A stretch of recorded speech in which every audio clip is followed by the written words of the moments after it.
Hello, on se retrouve aujourd'hui pour le 4e épisode d'À l'origine de Belle-Gnôle. Avec Mathieu, on va parler branding et image de marque. Il va tout nous dire sur le changement de nom de Cocktailers à Belle-Gnôle. Allez, c'est parti. J'aimerais qu'on reparte un petit peu à l'origine. Donc on va reparler de Cocktailers pour parler un peu de marque.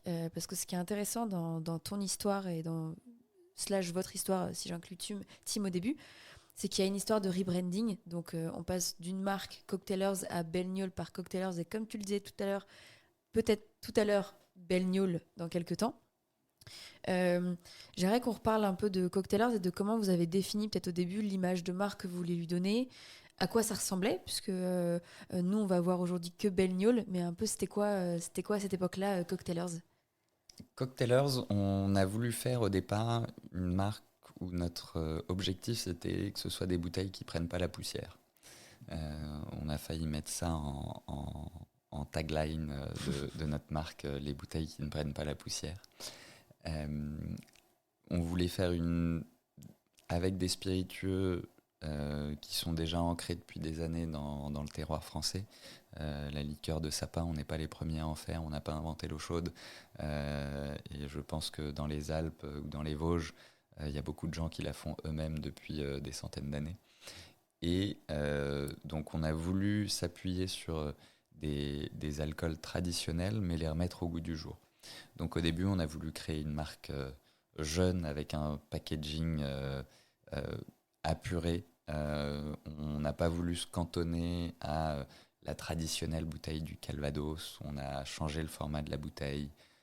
On a changé à chaque fois. On a uniformisé nos bouteilles dans lesquelles on propose nos spiritueux, mais on a pris un format plus jeune de bouteilles. Et donc vraiment le but c'était d'amener les gens, comme je disais, on les vendait au départ, on pensait qu'on allait les vendre à chaque fois deux par deux dans des coffrets pour les clients particuliers, que les bars allaient nous les acheter deux par deux pour avoir justement la possibilité de faire les cocktails qu'on leur proposait avec. On s'est vite rendu compte qu'en fait les bars ils ont leurs idées et ils cherchent un produit pour quelque chose de particulier, donc ils vont pas forcément les acheter deux par deux. Mais du coup il y avait quand même cette idée d'amener les gens à la consommation par le cocktail. Et c'est pour ça que c'était Cocktailers, parce que c'est des spiritueux qui vous amènent au cocktail. Et ensuite, notre petite phrase qui allait avec, c'était embouteilleur d'indépendance, parce qu'on travaillait qu'avec des distilleries indépendantes et qu'on mettait en avant le savoir-faire des distilleries indépendantes et qu'on était embouteilleur indépendant. A posteriori, on se rend compte que les jeux de mots, c'est pas forcément le meilleur truc à mettre en avant. C'est pas forcément assez direct, Oui, ni si tu dois compris par tout expliquer le ta monde. vanne, c'est que Voilà, voilà. c'est que la vanne tombe à l'eau.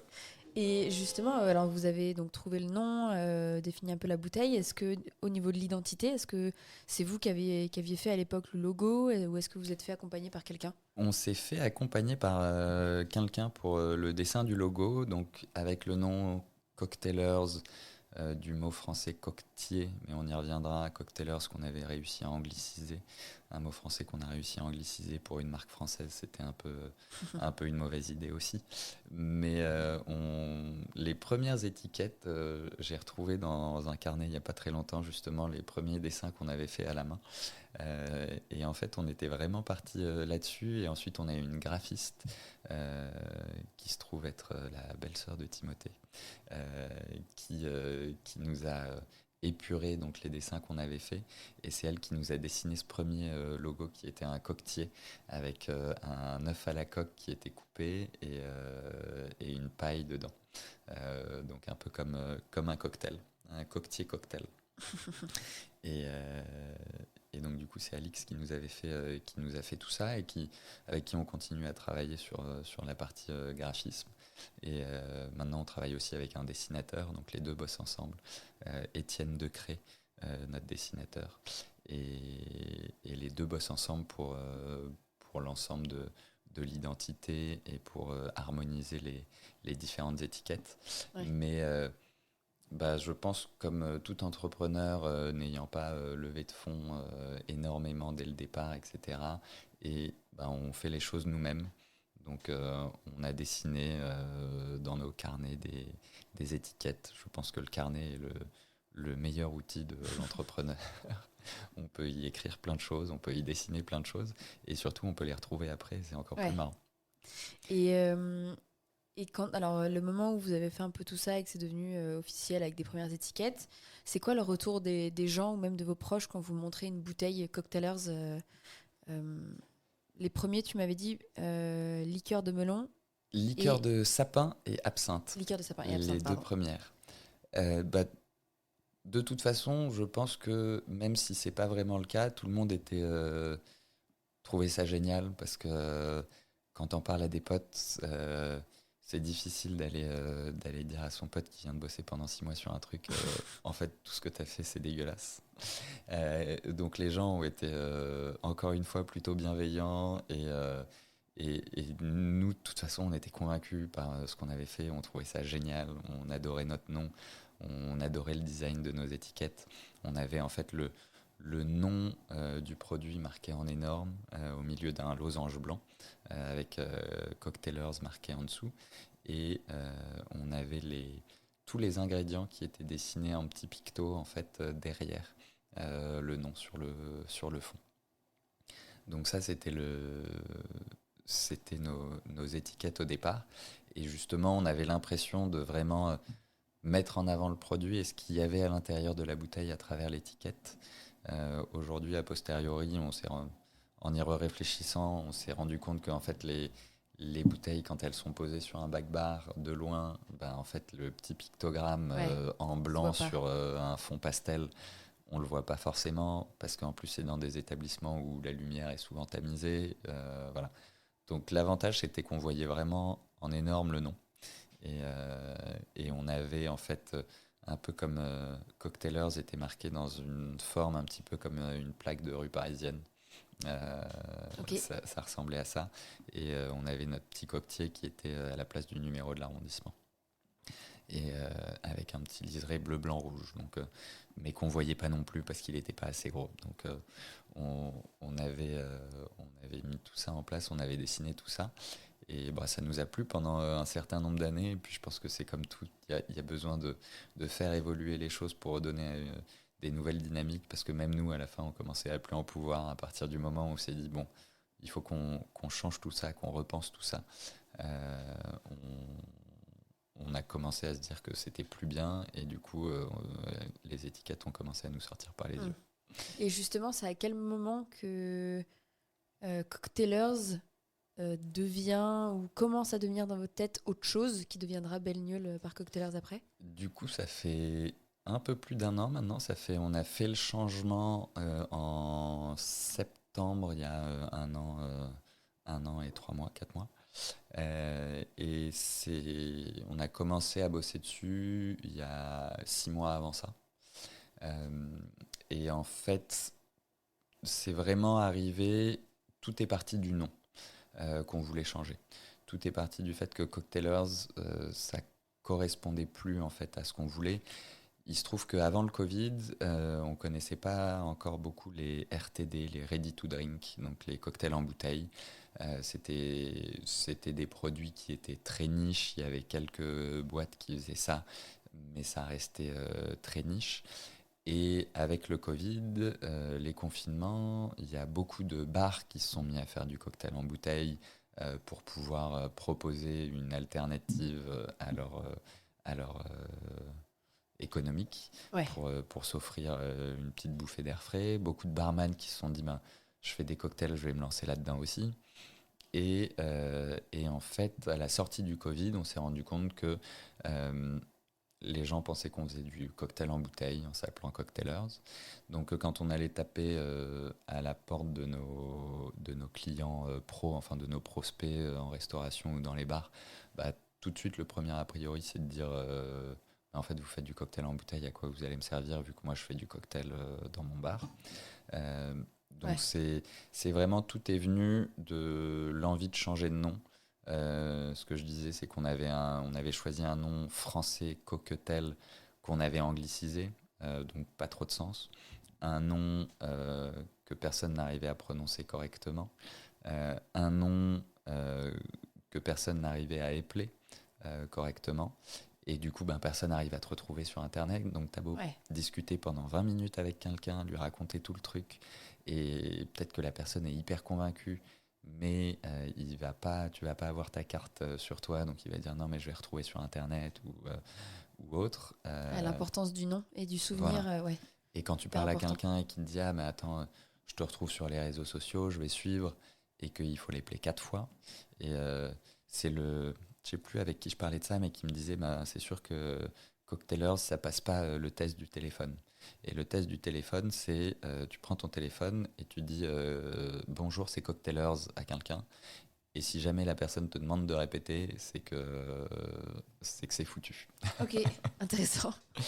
Et Ça me fait penser dans le design, on a un test des 3 secondes où on montre, moi je suis designer produits digitaux,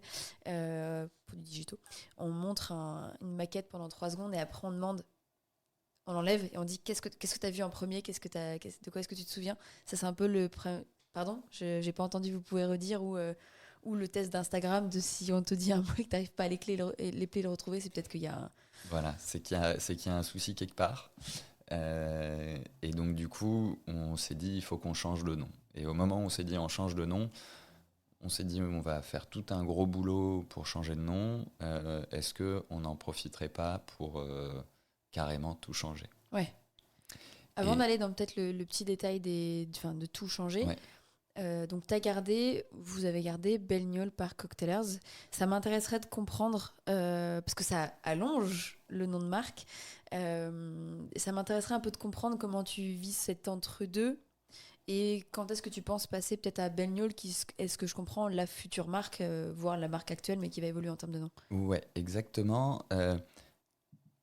On a gardé Belgnol par Cocktailers pour plusieurs raisons. La première, c'est qu'il y avait quand même 2-3 personnes qui nous connaissaient sous le nom de Cocktailers.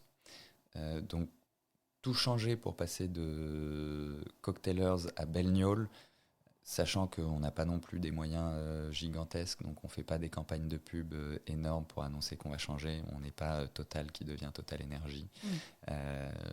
Donc on ne peut pas mettre en place des grands moyens pour annoncer le changement et que le changement soit bien intégré par tout le monde. Donc on n'a pas ces moyens-là et je sais plus où est-ce que j'en suis. À quel moment peut-être, donc ça vous définissez, ok, on peut pas passer de Cocktailers à Belle il faut Il qu'on faut fasse un garder, entre-deux. voilà, il faut garder le lien. Merci beaucoup pour faire le lien avec ça. Il faut garder le lien pour les clients qui nous connaissent sous le nom de Cocktailers. Euh, Ensuite, on a un autre truc qui est, on a du stock de carton, on a du stock d'emballage. Mm. Tout ça, si jamais enfin Cocktailers devient immédiatement Belgnol, tous les produits brandés Cocktailers, on peut les mettre à la poubelle. Là, on se dit, c'est quand même bête d'aller refaire X cartons, X palettes de carton, X emballages pour nos petites bouteilles, etc. Et vous en aviez tant que ça? Parce que, enfin, tu vois, bêtement dans ma tête, je me dis, écoulez vos stocks et vous arrivez un peu à estimer, je sais pas, on arrive à la fin dans, je sais pas, je dis n'importe quoi, 100 cartons, 200 cartons, et à partir de ce moment-là, on active la suite. On est arrivé à la fin de nos cartons Cocktailers il y a 2 mois. Ah oui, ok. Ah oui, donc ok, ok. Non, non, c'est pour me rendre compte un peu de, ok, donc ouais, quasiment un an, 2 mois, donc en fait, ouais, Voilà. ok. Donc, au lieu de mettre tout ça à la poubelle, on avait des petites cartes sur lesquelles on a une recette cocktail, l'histoire du produit, de la distillerie avec laquelle on bosse pour chacun des spiritueux, notre histoire.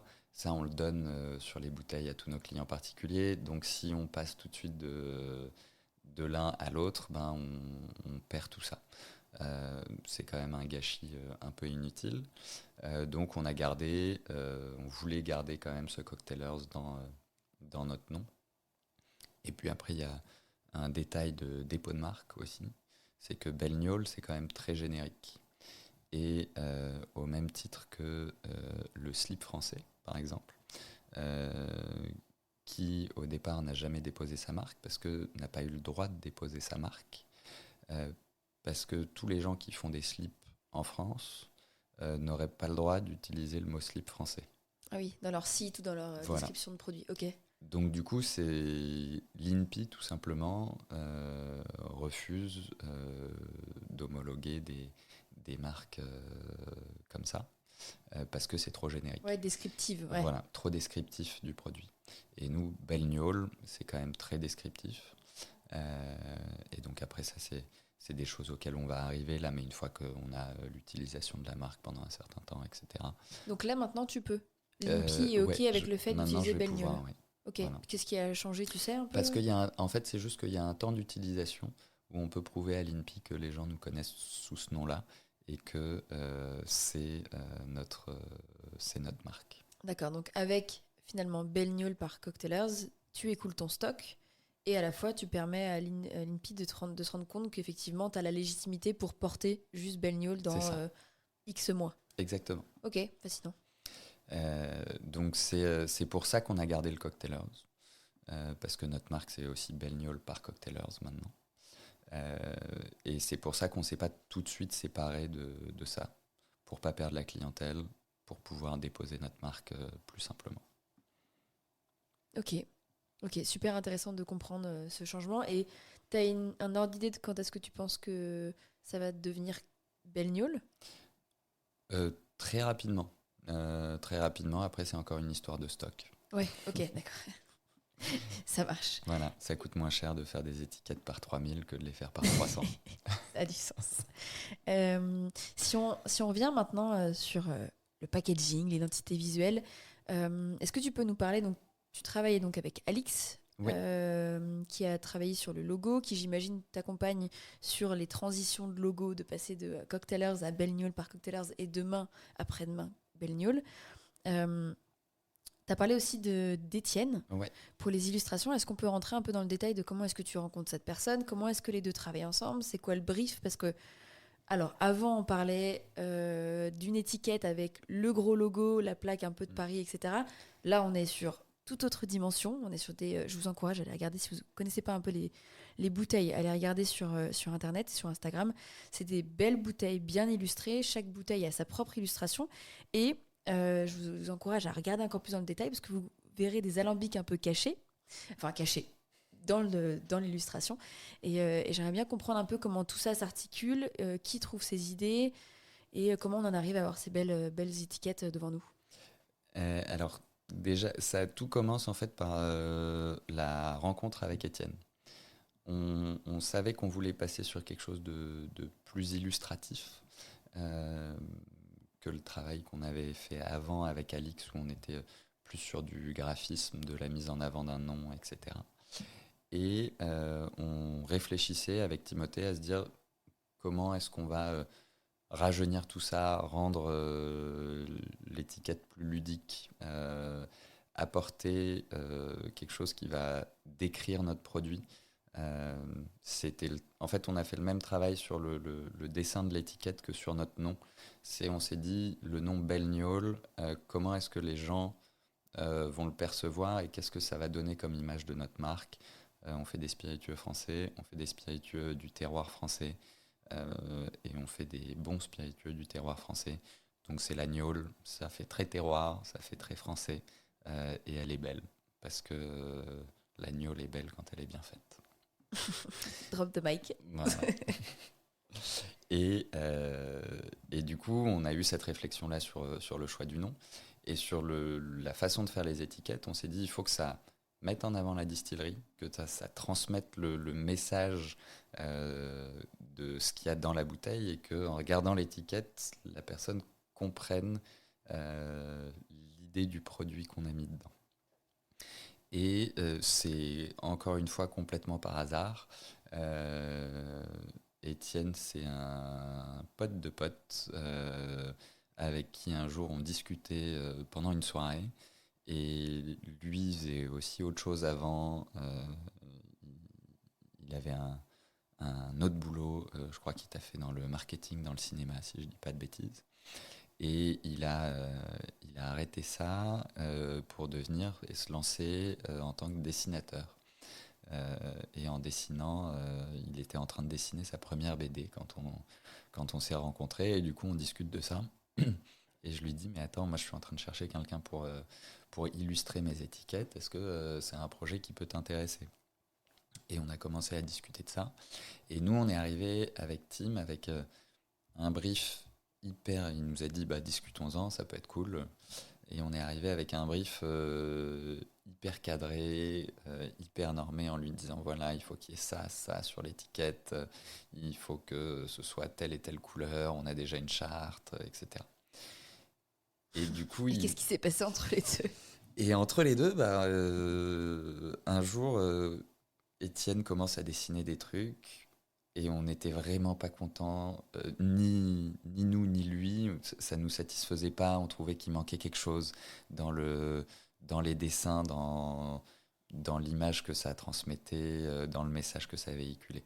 Est-ce que c'était déjà cette idée de représenter le terroir C'était déjà cette Ok. idée-là et on lui avait donné beaucoup de photos des distilleries, des alambics, des personnes avec qui on bossait. Et on lui avait donné tout ça. Et du coup, à partir de là, il essayait d'illustrer tout ça et de le mettre en forme sur une étiquette. Et vraiment, ça marchait pas. Et donc, le déclic a été sans doute son âme d'artiste qui est ressorti. C'est qu'il m'a envoyé un texto un jour à 8 heures du matin en me disant j'ai fait un rêve cette nuit. Et dans mon rêve, il y avait ça. Et il m'envoie une photo d'un truc qu'il avait gribouillé à 4 heures du matin. C'est sur que maintenant on retrouve sur notre bouteille de liqueur whisky châtaigne. Et il m'envoie le dessin du petit berger châtaigne qui est sur l'étiquette. Et il me dit, pour moi, ça c'est la châtaigne qui arrive d'Ardèche et qui arrive à la distillerie des Aravis avec laquelle on bosse. Et qui elle est à la Clusa, donc la châtaigne fait un petit trajet. Et il me dit ah c'est génial, je trouve ça trop bien. Et là ça a été le déclic en se disant ok ben en fait oublie tout le brief qu'on t'a donné et continue sur cet esprit un petit peu déjanté de choses un peu rêvées. Euh, et tout est parti de là. Et ensuite, je crois que le deuxième truc, c'était sur la bouteille de Calvados, on a un alambic fusé. Donc on a le distillateur ambulant qui distille les cidres qui font notre Calvados, qui travaille avec donc Jean-François Guillou et Huard, notre éleveur de Calvados, et qui distille depuis 20 ans ses cidres, et qui en tant que distillateur ambulant se pose dans le champ de Jean-François. Donc il y a Jean-François qui le fait atterrir, un petit peu comme dans un aéroport, et Pierre qui est dans son alambic fusé. Et donc, le déclic s'est fait de là. Et en fait, à partir de ce moment-là, tout a été beaucoup plus fluide. Et à chaque fois qu'il y avait une nouvelle illustration qui sortait, on était hyper content de ce qui sortait. Et Étienne, du coup, qui a aussi fait un peu de marketing, euh, comprenait les messages qu'il y avait à véhiculer dedans. Et du coup, voilà, à chaque fois, c'est l'histoire qui est racontée. Là, en face de toi, tu as donc l'alambic sur la Blanche d'Armagnac. On a l'alambic qui est un alambic volant et qui est tenu par une grappe de raisin Ah, blanc. c'est génial. Et avec Guy et Colette Vignoli, donc les deux producteurs, qui sont accrochés à leur alambic en train de survoler leur domaine viticole dans le Gers. Donc à chaque fois, voilà, on a voulu mettre en avant le produit, expliquer le produit. La Blanche d'Armagnac, qui a une grappe de raisin blanc. La liqueur de sapin, c'est un sapin qui sort de l'alambic. La liqueur whisky châtaigne, on a la petite châtaigne qui arrive d'Ardèche et on travaille avec la distillerie des Aravis, donc on est un peu dans des montagnes, dans un univers montagneux. Et c'est comme ça que sont apparues ces illustrations-là. Et en fait, une fois que le déclic a été fait, de se dire on abandonne ce cadre hyper précis, c'est là où tout a été hyper fluide et où Étienne nous a créé des choses géniales. Trop bien. Ça paraît hyper naturel à la fois. On sent que c'était quand même une prise de tête Enfin, d'aller sur un brief, de dire ah, ça marche pas, d'essayer de trouver, de tâtonner. C'est hyper intéressant. Et ça m'intéresserait de parler un petit peu de communication, puisqu'effectivement, c'est ta vitrine, tes bouteilles et ton produit, c'est ta vitrine sur les réseaux sociaux, dans la presse, etc. Ça m'intéresserait un peu de parler de comment est-ce que tu abordes cette notion de communication. Est-ce que tu as dû faire une certaine communication pour le rebranding? Comment tout ça s'est passé? Et quel retour tu as eu de ce moment? Alors la communication, déjà, il faut qu'on remette le cadre, on est dans les spiritueux. La communication est relativement limitée par la loi E20 qui nous empêche de faire tout ce qu'on veut et qui limite vraiment très strictement ce qu'on peut faire. Euh, Il y a des associations qui veillent à l'application de cette loi. Donc il faut aussi rentrer dans le cadre et pas se dire qu'on peut faire ce qu'on veut. Donc nous, effectivement, on a communiqué notamment avec des, des barman qui sont assez présents sur les réseaux sociaux, qui travaillaient nos produits dans leur bar, etc. Donc qui ont le droit de parler du produit, enfin en parlant de ses caractéristiques. Euh, Nous, ensuite, la communication autour du changement de marque, euh, particulièrement, on a essayé de faire un petit teasing au moment de l'été en disant attention, il y a quelque chose de nouveau qui arrive. On postait des petits morceaux des étiquettes. Hmm. euh, Un peu en sans, mode puzzle. voilà, un peu en mode puzzle, sans dire ce qui allait arriver, mais en disant qu'il y avait quelque chose qui allait arriver.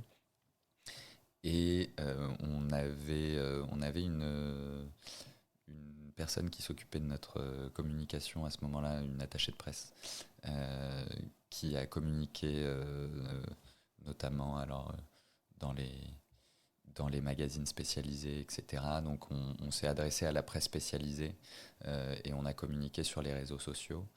Euh, on a été très content de l'accueil réservé parce qu'encore une fois, c'est une prise de risque qui est assez importante. On peut perdre pas mal de gens.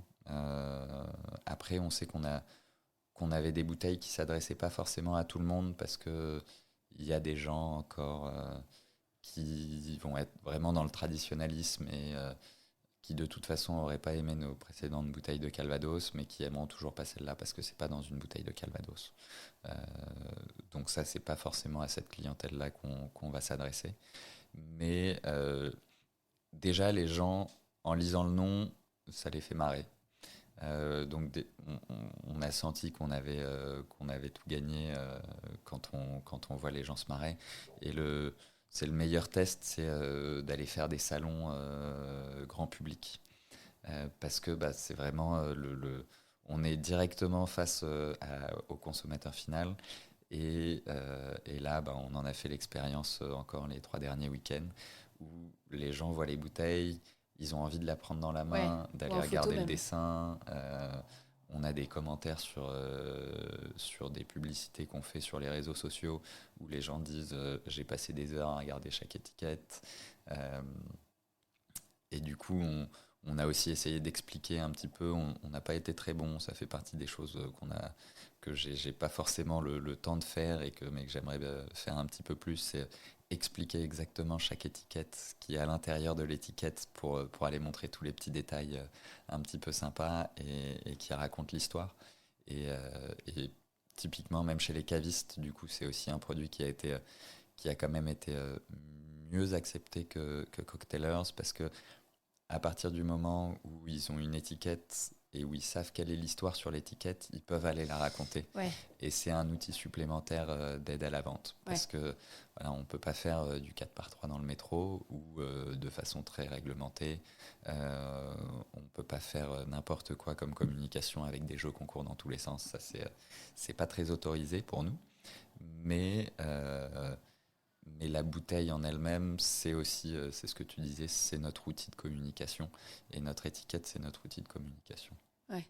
J'allais dire un truc peut-être un peu bête, mais si t'es caviste, j'ai envie de dire l'étiquette, c'est un peu ta feuille de triche, quoi. C'est un peu le petit tips. Alors, je vais prendre celle de l'Armagnac. Bon, bah, vous voyez, l'Armagnac, c'est du vin, etc. Enfin, t'as un peu une petite aide. Et en plus, je pense que dans un magasin, c'est l'étiquette qui ressort. Ou pareil, dans un bar, comme tu disais, on verra pas le tout petit logo, etc. Alors là, on verra peut-être pas la micro-illustration et le où est Charlie, on va dire, dans l'illustration. Mais on pourra voir de loin et on pourra se dire, ah tiens, c'est quoi cette bouteille? Et on pourra peut-être demander au barman ou à la barmaid de prendre la bouteille, nous montrer, etc. Donc je pense qu'il y a aussi un appel un peu à soit en tant que personne particulière, lire la bouteille et en comprendre ce que je veux en comprendre, mais en tout cas être amusé par ça, ou en tant que professionnel, pouvoir jouer aussi avec l'univers de la bouteille et raconter peut-être une partie de ce qu'on a entendu, de ce qu'on veut partager. Mais ouais, non, c'est exactement ça. On a voulu créer l'envie de la prendre dans la main et de regarder et de se plonger dans l'étiquette. Ouais. Je trouve que ça marche vachement bien. J'ai particulièrement la liqueur de whisky châtaigne, je trouve qu'elle a, peut-être parce qu'elle est plus foncée, donc elle appelle aussi peut-être un peu plus au regard, mais elle a un côté un peu mystique. Et moi qui adore la montagne, j'avoue que c'est aussi assez. C'est ça, assez top. ouais. C'est une distillerie. C'est exact. Le mot mystique, c'est exactement le mot, je pense, qu'a employé Étienne du coup quand il a dessiné la distillerie en disant c'est quelque chose d'un peu mystique, magique, qui se cache dans le fond et qui est un peu dans la brume. On ne sait pas vraiment ce que c'est. Ça marche. Et voilà, l'épisode 4 d'À l'origine de Belle-Nieul est fini.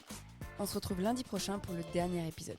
On parlera de la vision future de Belle-Nieul, Mathieu te partagera son ambition et reviendra sur son parcours d'entrepreneur dans la boisson. Il va notamment nous raconter quelques petites histoires et des erreurs qui l'ont marqué et fait grandir. En attendant, n'hésite pas à t'abonner au podcast pour être tenu au courant de la sortie du prochain épisode et à mettre 5 étoiles si ça t'a plu. Moi, ça me motive à continuer. Tu peux aussi nous retrouver sur Instagram avec origine.podcast. J'y mets des photos assez exclues qui te permettent de rentrer encore plus dans les coulisses. Je t'en dis pas plus et à très vite.